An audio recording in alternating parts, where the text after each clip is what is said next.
Monday, September 17th, 2018, Monaco 64, home of alternative economics and contrarian views. Some of you have asked me about the commitment of trader reports for the futures market, how it works. So after looking at where the markets are this morning, I'm going to explain to you how it works. Also, we need to first look at what open interest really is in the futures market.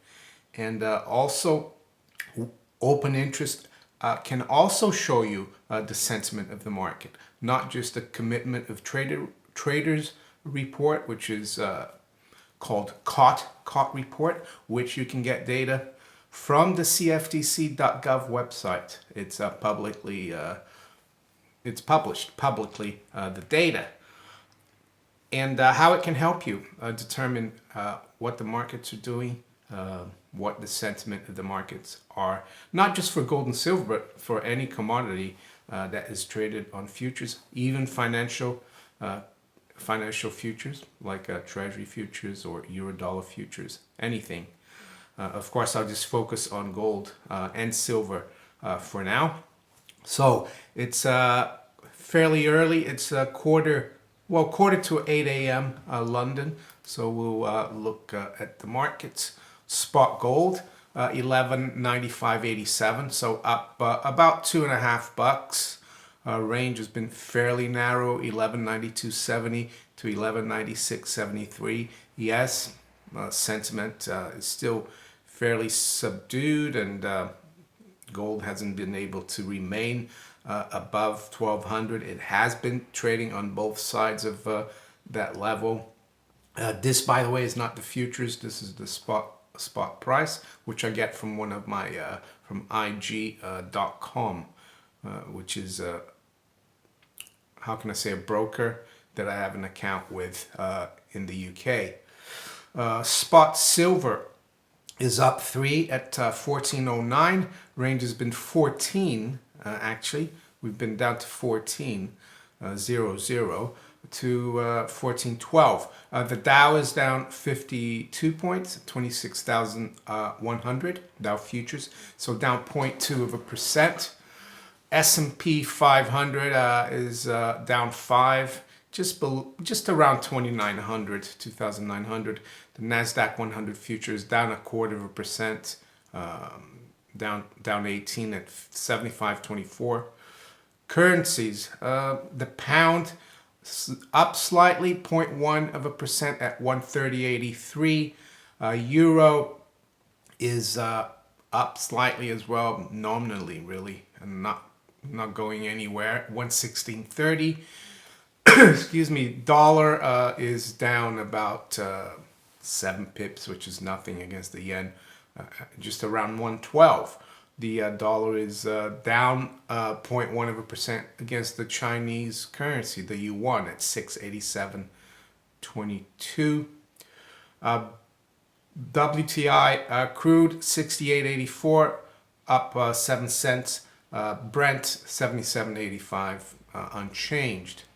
Emerging market currencies. Wow, we're actually seeing the dollar continue to rebound now against the lira. We know last week the Turkish central bank raised rates by 625 basis points to 24%, and the dollar dropped below 6. But right this morning it's up 1.75% at 6.26. So Turkey is not out of the woods yet. Brazil, the market opens later, so it's not trading the Brazilian currency. The other interesting thing, and you might want to check out Rethinking the Dollar, RTD. I did an interview with him a few weeks ago, Mike from Detroit, and he had a caller on, and the guy said he worked for one of the too big to fail banks. He was an insider, and he warned people that the only reason interest rates are being kept low is because the central banks are still manipulating the treasury market and all the other bond markets. And I agree with that caller. Is he legitimate? Well, having worked for a too big to fail bank years ago and worked in the city of London for over 20 years, it seemed to me that he was legitimate, that he knew what he was talking about. He advised people to have physical cash, especially $5 bills, the $10 bills, and $20 bills, a combination of that. He said, don't hold $100 bills, better the smaller denomination. And for wealth preservation, he actually said physical gold and silver. I recommend you listen to that. Do I think it's going to happen? Could it happen? Yeah. Does it hurt you to prepare for that? No, because even if nothing like that happens, if the system doesn't implode, your dollar bills and your gold and silver will still be worth something. It's better to be prepared. So open interest. So first of all, I think we need to look at what open interest is before going into the COT report, or commitment of traders.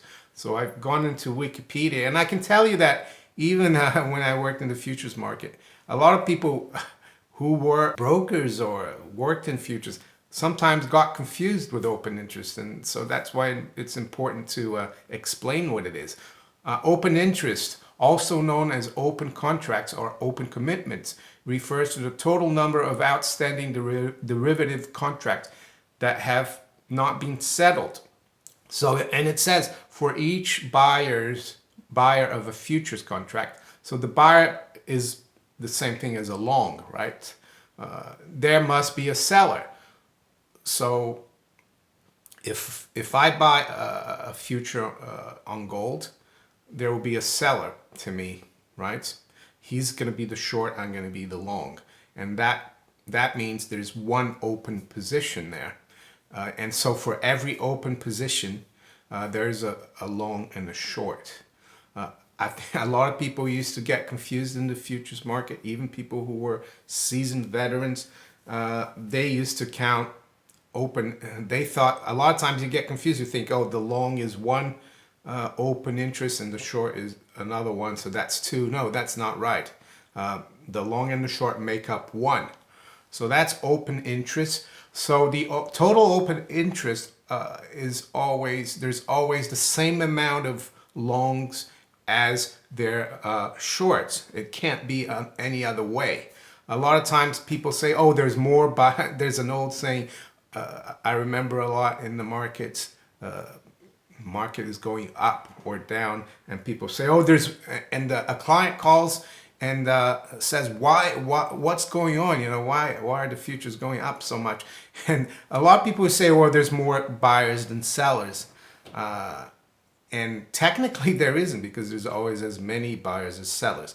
And then I remember one guy, a veteran guy at the time, I was fairly new to the markets, and he said, Mario, what it is actually is there's more potential buyers than potential sellers. So if you can think of it as if there's a market outside and people are selling apples, and there's only one guy selling apples, and there's a huge line or queue of people trying to buy the apples. There's a lot of more potential buyers than there's just one seller, and that's what makes the price go up. Or the other way around, if there's hundreds of people selling apples and there's only one person that wants to buy an apple, the price is going to go down, so there's more potential sellers. So that's all it means. How does open interest affect sometimes? What does it say about what the market is doing? Well, in this Wikipedia section, it says here, an increase in open interest along with an increase in price is said to confirm an upward trend. Similarly, an increase in open interest along with a decrease in price confirms a downward trend. An increase or decrease in prices while open interest remain flat or declining may indicate a possible trend reversal. So here's the relationship. So if the price of a future is rising and open interest is rising, that means it's a strong market. If the price is rising and open interest is falling, you need to watch out. The market could be weakening. And the other way around, if the price is falling and open interest is rising, that is a sign of a weak market. And then if the price is falling, but open interest is falling as well, it means that the market might be bottoming. So when we read about the COT report, all it is commitment of traders, because the CFTC, they classify traders as, here we are, as non-commercial, commercial, and also, non-reportable positions. So they classify the positions that, the kind of traders and investors there are. And all the COT report is it looks at this relationship and this makes it quite simple. So let's say the open interest is 10 for this contract here. Doesn't matter what it is. So it says here, Arjun is long 6, Varum is long 4. And then Neha is short 10. So 10 equals 10, right? There's 10 total open interest short is 10, total open interest long is 10. Neha might be, let's say, the bullion banks, and Arjun and Varun might be, speculators. So as you see there, the total open interest is 10. And recently, there's been talk about how the commercials have been net long silver and gold for the first time in a long time. And that's because they can calculate their net positions. So for example, here we've got gold. This is from the CFTC website, cftc.gov. The important thing to look, they come out with this every week. You can check on the top right hand side, it says open interest. So 469,450. So that's the total open interest. There's as many long as there's shorts. And it says there in the total though 429,161 and 421,584. And it's a bit confusing because you think, oh, where's the 469? But then you have to go to the non-reportable.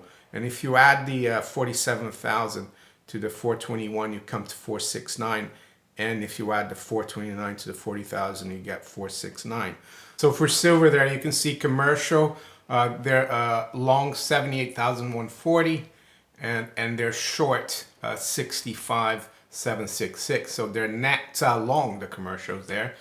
Gold, they're long the commercial 169,192.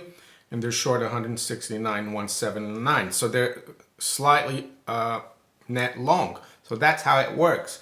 And why is it important to look at the COT reports? Well, generally the commercials kind of get it right most of the time. So if they're going long, it means it's a good sign for that the market is going to go higher, and vice versa. I hope this helped. If you have any more questions, just ask in the comments or send me a message. If you are on my Facebook Maneko64 page as well. It's not very simple, but I just wanted to let people know about this. COT's report is important, but you also need to know about the open interest.